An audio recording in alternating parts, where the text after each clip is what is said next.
आईना ह इ तो दाग देखेबे करी। सियासत थोड़े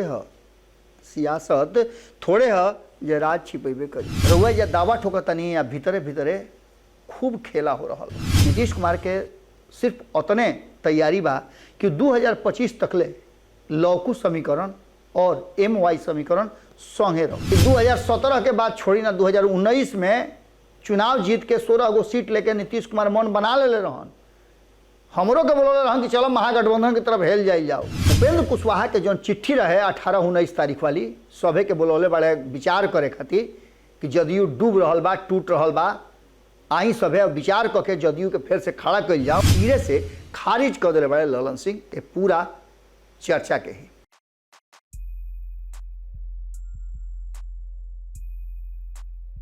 आईना ह इ तो दाग देखेबे करी।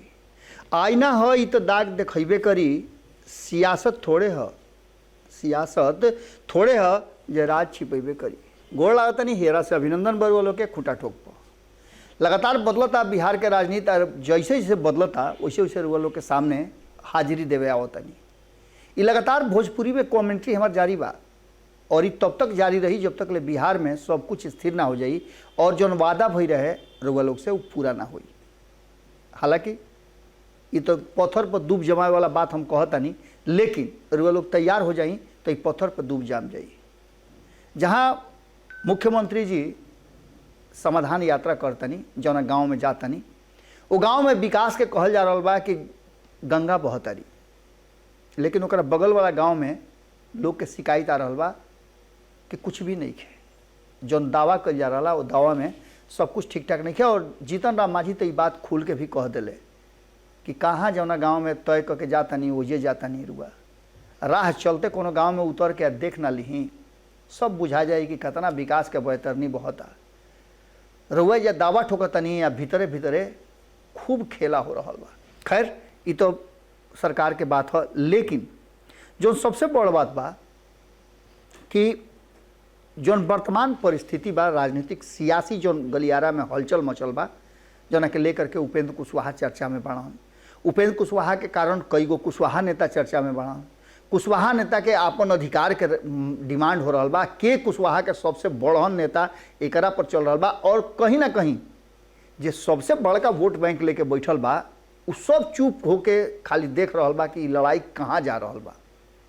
नीतीश कुमार के खेमा में लड़ाई बहुत समय के बाद या कहल जाओ कि अब तक ऐसा लड़ाई ना भई रहे जौना में भाई भाई के गोतिहारों के लड़ाई रुझान तनी कि पुस्त दर पुस्त खत्म ना होके और उहे लड़ाई छिड़ गई बा। उपेंद्र कुशवाहा हक हिस्सा काहे मांगता रहन, आपन हिस्सेदारी काहे मांगता रहन, यह बात के कहीं ना कहीं अब नीतीश कुमार बुझ गई बड़े। यही से नीतीश कुमार खुद चुप्पी सधले बाड़न और बाकी के लोग मुखर होके बोल रहा बा। लेकिन एकरा में सबसे बड़का राज का बा तो नीतीश कुमार के कहल जा रहा बा कि रुआ जौन इतिहास बा वो फिर से दोहरावेला। एकरा पहले उपेंद्र कुशवाहा कहले है कि रुआ बताई ना कि रुआ क्या है काहे हक हिस्सा मांगत रही। लेकिन ये हक हिस्सा के बाद से बहुत कुछ ऐसा खुल के आ गई बा जना के कि नीतीश कुमार समझ रहा बाड़न और यही से चुप्पी सधले बाड़न। नीतीश कुमार के सिर्फ उतने तैयारी बा कि 2025 तकले लौकू समीकरण और MY समीकरण संगे रहो।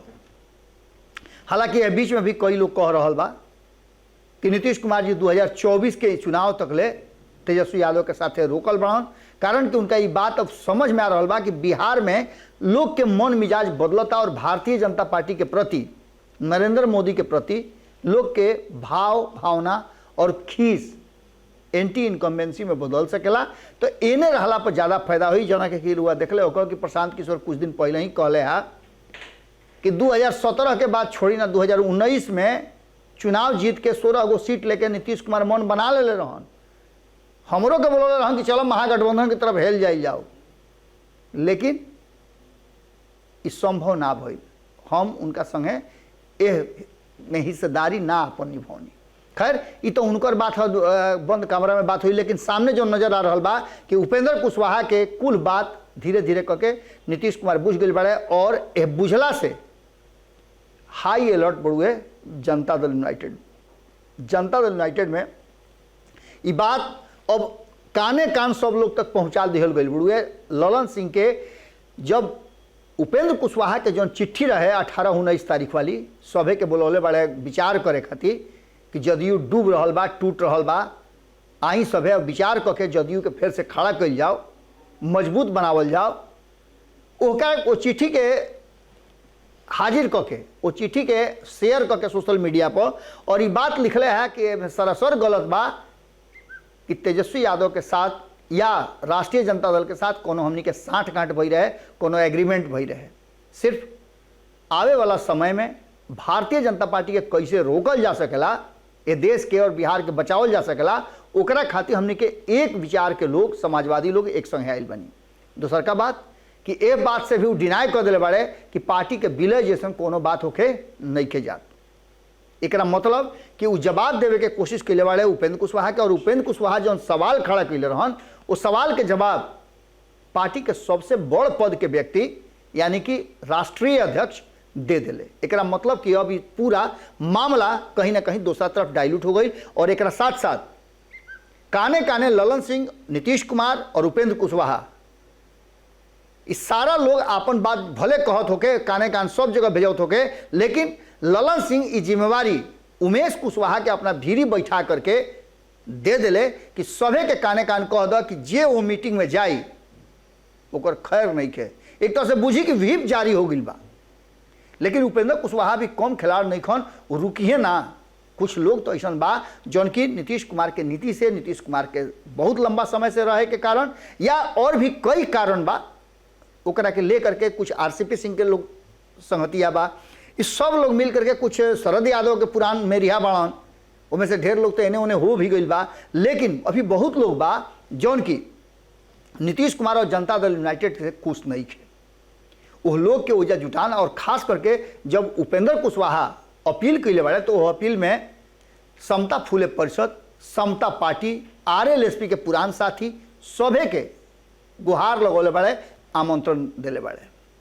अब देखे वाला दिलचस्प बात ही हुई कि में जदयू के कितना लोग जाता। हालांकि ये बात के विरोध वालों के आजे बता देते नहीं कि जदयू से कोनो बड़ चेहरा रुआ नजर ना आई, और जे लोग विरोध में बा भी वो लोग सामने खूंटा गाड़े के खातिर तैयार ना हुई। एक मतलब कि पर्दा के पीछे जो खेल हो रहा बा ओकरा में कहीं ना कहीं नीतीश कुमार बूझ गई बाड़े कि उपेंद्र कुशवाहा कितना पानी में बाड़े, और उनका के सामने एकदम एक्सपोज करे खातिर पूरा तैयारी शुरू हो गई बा। अब ये तैयारी में जो अलर्ट जारी कर गई बा जदयू में, वो अलर्ट कहीं ना कहीं काम करे के शुरू भी कर दिले बा। कई लोग कहल पूछलो पर खोदिया के पूछनी कि तब 18-19 के जाए के बनू, तो सबके कहना बा कि भाई कहाँ जाके अपन मूड़ी कुचवैब, जौन हो रहा बा तन होखे द। और यह बिहार के राजनीति और बिहार के दुर्भाग्य बा कि केहू सामने से खड़ा होकर के मुखर होकर बोले के तैयार नहीं खे, चाहे जतना रुआ गगरीन पानी माथा पर गिर चू जाओ, लेकिन केहू बोले खातिर तैयार नहीं खे। एक साथ साथ तेजस्वी यादव के बरियार झटका लागल जब उपेंद्र कुशवाहा निमंत्रण दिले 17-18-19 वाला, और ललन सिंह ओकरा के शेयर करके साफ कह दिले कि ना तो विलय हुई और ना कोनो एग्रीमेंट हमनी के बीच में भइल बा। एकरा मतलब कि तेजस्वी यादव उनकर पूरा टीम के बड़ी बरियार झटका लागल बा। तेजस्वी यादव के पूरा टीम ये बात समझत रहे कि विलय हो जाई तो नीतीश कुमार जी केंद्र के राजनीति करी हैं और तेजस्वी यादव बिहार के मुख्यमंत्री बन जी हैं। ओकरा पर आघात भइल बा, पानी फिरल बड़ुए, और सपना टूट गई बा जदयू आरजेडी के लोग के।